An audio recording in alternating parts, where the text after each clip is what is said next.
ایک دفعہ حضرت عمر فاروق رضی اللہ تعالیٰ عنہ کسی کام سے جا رہے تھے۔ ایک سیاح کو پتہ چلا کہ وہ مسلمانوں کے امیر ہیں۔ بھاگا بھاگا آپ رضی اللہ تعالیٰ عنہ کے پاس پہنچا اور پوچھا، آپ مسلمانوں کے امیر ہیں؟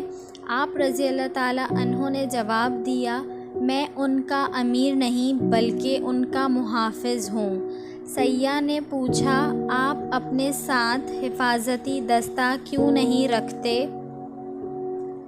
آپ رضی اللہ تعالیٰ عنہ نے جواب دیا، عوام کا یہ کام نہیں کہ وہ میری حفاظت کریں، یہ تو میرا کام ہے کہ میں ان کی حفاظت کروں۔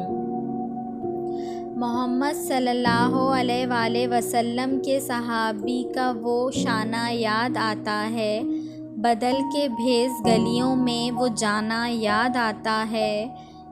اس دور کی مائیں جب آٹے کو ترستی ہیں، عمر تیری خلافت کا زمانہ یاد آتا ہے۔